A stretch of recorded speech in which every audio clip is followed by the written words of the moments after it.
Brand performance is getting more and more important, and in the general environment of the internet also a bit more complex. Because online branding with all those banners and pop-ups and Twitter feeds and layovers and pop-unders seems to be very confusing, very challenging and rather complex. But for me, it's always kind of reassuring to step back in time and see that offline branding was never that easy either. I love this ad. It's from 1892 actually, and it's an advertisement for beef extract from a newspaper that was called the Illustrated Sports and Dramatic News. So a quite elaborate title. And when you look at that ad, it's interesting to see that it has all the ingredients of a very fine consumer goods ad, but it had to explain all those features. For example, it says, Liebig, this signature in blue on each jar. So it needs to explain what a trademark is. It says here, just below the beef eaters, that yes, these are the beef eaters, and they are celebrating the arrival of a boat bringing Liebig's beef extract to town. And the one that I like most is, we all think that free giveaways for customers have been invented quite recently, but here in 1892 it says, cookery books, indispensable to ladies, not to cooks, but to ladies, sent free on application. So it has all the ingredients of an ad. It creates excitement with the beef eaters, it creates interaction with the cookery book, it creates distinction by explaining that the blue signature makes a difference on beef extract. So offline branding was already rather complex before the internet came along. So when we then remember what we all learned at university, and what marketing basically was all about, then we all remember that formula of AIDA: attention, interest, desire, action. And that's basically what branding is all about. That's basically what that Liebig beef extract advertisement was about. Attention, look at the beef eaters. Interest, they are bringing the best beef extract into town and all that stuff. And these days, we used to add a little bit. The R stands for recommendation, because we all know that word of mouth, that consumer interaction, be it online or offline, is getting more and more important. So remembering all those basics, all those nice to know elements that we kind of grew up with, makes online branding easier as well. Because online, keeping that model, that AIDA plus R model alive, is more and more challenging, because the web is still getting more and more crowded. Today there's more internet pages online than people on this planet, and they're also growing faster than the world's population. So it will be getting more and more challenging, but on the other hand, keeping that model in mind also makes it easier, because it helps us to kind of put things into perspective and put them into certain drawers. And putting things into drawers, that's a principle that we all know from retail, because retail is crowded as well. Retail is crowded on the high street, retail is crowded in the supermarket, retail is crowded in the shelf. And you all know that the big mantra of successful retail is location, location, location. That's what it's all about. You have to have the store in the right place, you have to have your package on the right piece of shelf, you have to have it in the eye level, and people, CPG companies, are prepared to pay for that privilege. Rent is higher in high street locations, and all that stuff. The location, location, location principle then transfers rather nicely online as well, because qualified traffic, to a certain extent, traffic is the most important ingredient of online branding. The web is crowded as the supermarket shelf is crowded. So the presence in the web is kind of the virtual shelf presence that you need to come up with. People used to browse around on high streets, but these days they browse around in the internet. And just to rattle off a few numbers, 62% of all people buying mobile phones in Germany research on the web. 82% of all people buying cars research on the web. 95% of all people buying digital cameras research on the web. And although only like in most instances, cars being an exception, less than half of those people really buy online, the consumer decision-making process is heavily influenced by stuff people find online. That's the famed research online, purchase offline effect that you all know. So it is of vital importance to drive traffic to your website. And in the modern web, there are probably 5 elements that drive search. The first of all, of course, is content. That's what we all know. Putting banner ads on the online editions of newspapers and all that stuff definitely can be an important driver of content. Search, our core business, is an important driver of content. Depending on the category, between 70 and 90% of all people start or include search in their research process when looking for information online. Social is getting more and more important. Facebook these days, despite all the critics that call upon the demise of Facebook, has more than 400 million registered users, rising at a dramatic rate. Google has included many social features in all its products, from YouTube to search. Twitter is also very much talked about. So social is an element. Video, I think you heard about YouTube yesterday, with its billions and billions of videos uploaded and watched and distributed in the community each day. And then there's mobile. And mobile is interesting to see, because when you look at, for example, mobile search and take the last couple of quarters, rise in mobile search traffic, and contrast that with the rise of desktop search traffic at the very beginning of this century, then they have the same shape, the same speed of acceleration. So we expect that mobile will be very important in the future, and that's one of the reasons why Eric Schmidt kind of focused our strategy very much around mobile and called upon the engineers to come up with mobile-first solutions. So every solution that Google works on needs to be available on mobile first before it goes to the desktop in the future. And all those 5 elements need to come together nicely to drive traffic, valuable traffic, to your website, because consumers actually like to interact with brands. They buy stuff with branded names on them. They are proud to present their brand to their friends and family. And online is no difference. But you need to have that traffic element that drives them to spend time on their website. And while we're talking about spending on time on a website, I just heard a couple of weeks ago from one of our colleagues in Mountain View an interesting acronym. He said, measuring traffic only in hits isn't the right thing, because hits is an acronym for how idiots track success. That's probably a bit rude to put it, but he has a valid point, because if you have a lot of traffic on your website, but also have a high bounce rate, then that's not valuable traffic that you brought to that website.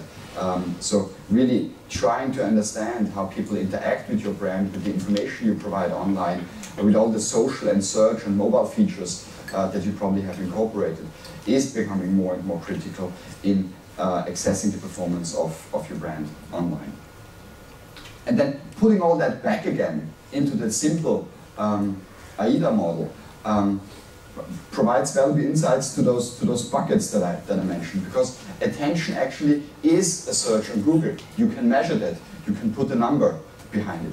Interest might be expressed by following your brand or your offerings on Twitter, and again, you can put a number on this. Desire might be a click on like on Facebook, where again, you can put numbers behind it. Action might be a posted review on Blogger or any other blog service that you choose. And finally, a recommendation might be an upload of a fan video to YouTube. And again, that can be tracked, measured, and evaluate it. So online branding suddenly isn't that complex anymore. It's just a bit more challenging, but it can be broken down into nicely shaped buckets. At least that's what we think. But there are a couple of tough issues, and I'd like to point out 3 of them. The first one is sustainability, the second one is efficiency, and the third one is effectiveness. Let me start with sustainability. If we would have met 3 years ago, probably 2 years ago, we all would have been excited about Second Life, wouldn't we? Today, probably nobody's talking about Second Life anymore. But 3 years ago, that was kind of hot, as we're talking about Twitter and all that stuff today. So when you try to invest in online properties, you really you really have to think hard about how sustainable is that. And one of the reasons why Facebook is so successful is that it replicates behavior that we have offline into an online model. We think very strongly that only a model that supports natural offline behavior can be successful online. People like to compare stuff, that's why they go to Foursquare. People like to interact, people like to be informed, that's why they go to Twitter. People like to brag about their achievements, that's why they go to Facebook. So if it's not an online model and an offline model, then it's probably hard to replicate offline. And even the Germans only dress up in funny costumes once a year and not throughout the year. So Second Life, being probably a model of carnival to a certain extent, wasn't that sustainable. The second tough issue that you need to face with all those online models is efficiency. Is it really scalable? If you have a couple of hundred, even a couple of thousand followers on Twitter, how important is that really compared to all that other traffic that you need to be driving to your website? How important is that compared to all those other millions and millions of interactions that you need to have to scale your retail business? So it might be interesting to invest a little bit of time and effort into not so efficient, not so scalable efforts, but at the end of the day, you really need to bring it up to big numbers to make it a driver of your business. And finally, effectiveness. When you question sustainability and effectiveness in the right way, then the last challenge is how effective is all what I'm doing? Is it really changing the performance of my brand? Is it, for example, really driving time spent on my online asset for the customers that I really value? Is it really driving repeat purchase rates? And the big benefit of online versus offline is that you can put hard, measurable numbers behind effectiveness, and you don't have to guess. So that old mantra, I think Henry Ford, was it Henry Ford who said that 50% of all advertising is wasted, you just don't know which 50%. That's gone with online because you can measure it. And with tools that we have been driving, and I'm sure the retail team here can provide you much more insights. Like, for example, the web efficiency panel. You can now really measure cross-media usage and how it drives people into your stores and to your online assets. So those 3 issues you probably need to face, and then there's one final recommendation, and that's probably it's logically for all of you here, but for your senior management, that's probably the biggest step. Online branding is bidirectional. So you need to be ready for an honest interaction with your consumers. And the one cornerstone you need to have for this is a perfect service, a perfect product. People will bitch about poor service online. There's no way around it. You cannot stop it. People used to bitch around poor services and poor products already offline. They said on their, in German you call it Stammtisch, and talk to their friends and families and said that was poor service. These days they put it into their Twitter accounts. These days they put it onto Facebook. These days, and I probably think you all heard about that Continental Airlines, United Airlines video from that Canadian country singer whose guitar was broken on Chicago airport, and nobody reacted to his complaints on numerous attempts to interact with the company. Then he put a video online singing about how United broke his guitars, and within, I think, 48 hours, he had more than 2.5 million hits, had a report on, about that on CNN and NSBC. So people started noticing. So if your service is poor, if your product doesn't meet the requirements, people will complain about it online. And they probably will do so more intensely these days, as it's so easy to produce digital content, get it online, interact with others, have a huge Facebook network, and find stuff easily with Google. So the cornerstone of online branding is the readiness to really honestly interact with consumers in a way that probably hasn't been done before in the offline world, because it simply wasn't that necessary. And to close that off, and those of you who know me, I always tell stories about my family, and with this one, I have a very special one, because we have 2 little boys now, and when my wife started to buy diapers, like 2.5 years ago, she chose a private label brand because it was cheaper than the big brand. And it performed well. Tim was dry every night, and things went well until the private label brand decided to improve their product. And they went from a green filling of their diaper to a blue filling of the diaper, claiming that it has more, it even keeps the kid even drier than in the past. It didn't work with Tim. He woke up wet 2 mornings in a row, and my wife, who's a very enthusiastic complainer to companies, sent an email to that company indicating that Tim didn't sleep well and she has a hard time now.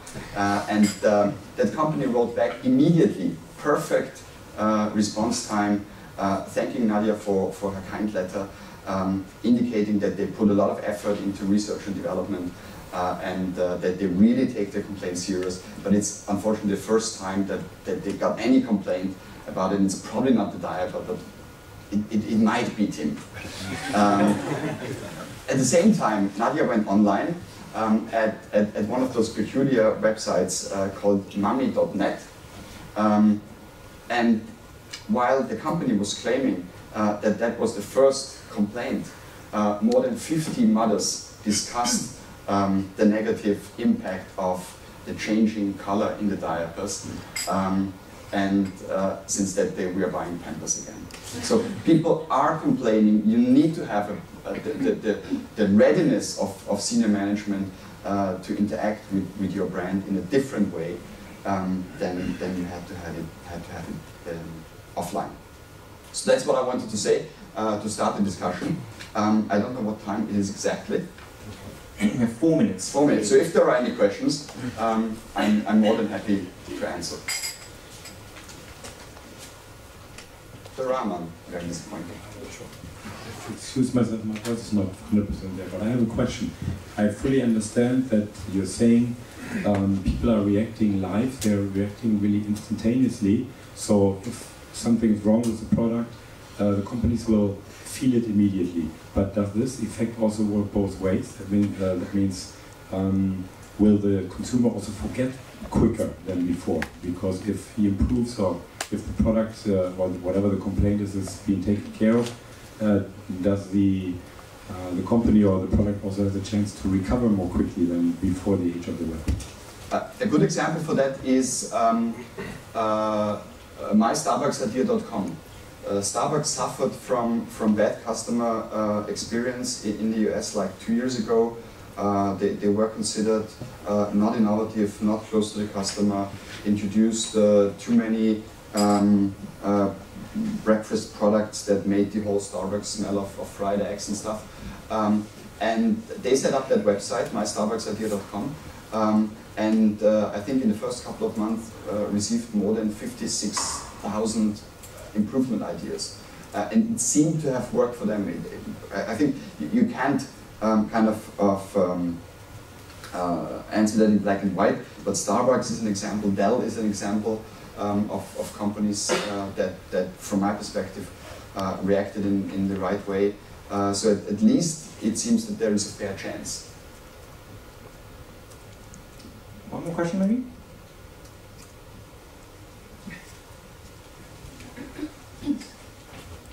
Just a specific question on Google and how you see the world of branding.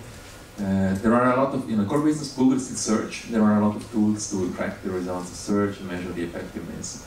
How important is for you the display business and then content network and really tracking what's the user behavior and how to influence, remessaging, retargeting, behavior targeting, the users across the content network, exposure to the brand, and then the interaction to the brand, and then outside in the bloggers, YouTube, the engagement, but then the users have to the brand. How do you see in the future? Is it still search, and a bit of the rest, or will be a lot of branding and support for branding and also a bit of search? I think that search is definitely not done yet. So there are many innovations coming in search, and we do see a brand effect of search. On the other hand, and I can fully underscore what you said, the Google Content Network and our YouTube product are important for us, and they are bringing value to brand advertisers, because we are kind of bringing the science of search into the display business. Remarketing, as you said, is a great example of how we can use technology to make that ad more relevant and more effective. And although, and that's no secret as well, there are a couple of significant privacy hurdles to overcome. I think that better targeting technology and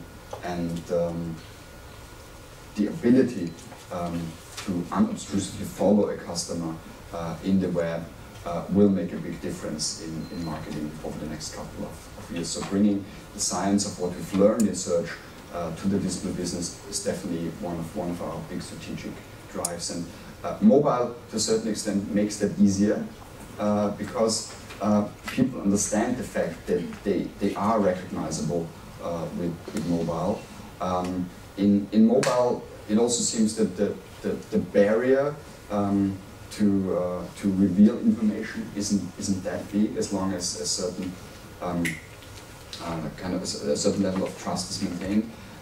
So the mobile display business, the mobile search business, the mobile apps business, as you know, we've acquired AppMob quite recently, is definitely a big driver on how to leverage what we've learned in search into the display business and into the brand business.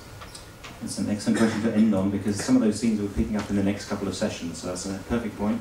Bang on time. Stefan, thank you ever so much. Thank you very much.